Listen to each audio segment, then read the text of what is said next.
Amazing grace, how sweet the sound that saved a wretch like me.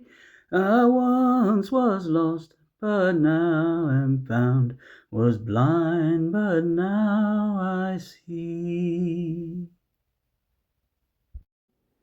Hey everybody, just want to be upfront, not trying to deceive anybody or trick anybody into listening to something they don't want to listen to. But this particular show, the Rough Diamond Racers Chapel, is nothing about racing. This is actually a look at the Bible and maybe I guess a little devotion or Bible study that I'm going to try to do every Sunday morning. So if that's something you're into, stick around. We'll take a look at the Bible. If it's not your thing, I get it. No hard feelings.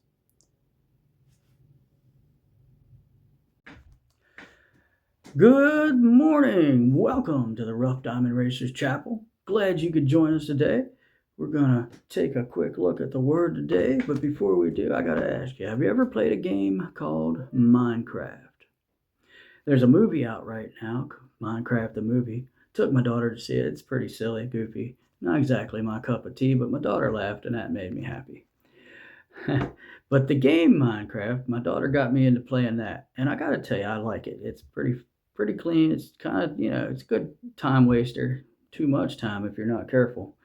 But it's interesting. You get to be creative, and part of the idea of the game, it's Minecraft. You go down in deep, dark mines and caves, and you look for things like diamonds and iron ore to help you build stuff to help your character be better equipped and so forth. But one of the key things about Minecraft is in the darkness are creepy things that want to kill you. And if you go down into a deep, dark cave and you don't have any light, you're done for. It's just that simple.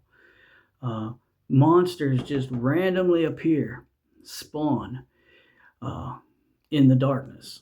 Now, if it's light, that doesn't happen. If you have light in your deep, dark cavern, with some torches or lanterns, the monsters don't spawn in where the light is. So it's important to have that light with you when you go down there. Because if you're down in a deep, dark cave and you don't have any light, before you know it, an arrow is going to fly out of nowhere and hit you. And zombies, you're going to hear weird zombie noises. The next thing you know, you're going to get hit by a zombie and you catch fire. Well, I guess that's only in the daytime. But anyway, you're gonna get hit by zombies. Spiders are gonna be biting on you. There's these things called creepers that sneak up out of nowhere and explode, and they blow you up. It's pretty terrifying, actually, in a fun kind of way. But that's just a game. But light's important, and Jesus says we're going to look at the book of John, the Gospel of John, chapter 8, verse 12. And this is what that says. When Jesus spoke again to the people, he said, I am the light of the world. Whosoever or whoever follows me will never walk in darkness, but will have the light of life. So, Jesus basically saying, I'm the light of the world. But what does that mean? Really, I mean, we have the sun, we have light bulbs, we have campfires and things like that. All those things create light, and they help us see things in the world around us. We need to see so we understand what's around us. But Jesus is a different kind of light, a kind of light that if you don't have that kind of light, you're not gonna make it with God.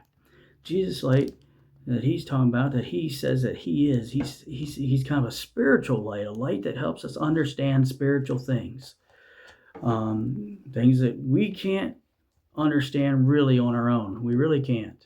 We need the light of Jesus to understand spiritual matters of the soul, and salvation, and things that are harmful to us, spiritual things that are harmful to us, things as simple as lying. We get this wrong. A lot of people get this wrong. Even good intentioned people get this wrong. Lying is not good, no matter what. really. Stealing and just some of the things that we think are obvious, but without the light of the world, we can get things mixed up. And we can fall into habits of doing things that we shouldn't do, and we maybe even know we shouldn't do it, but we do it anyway.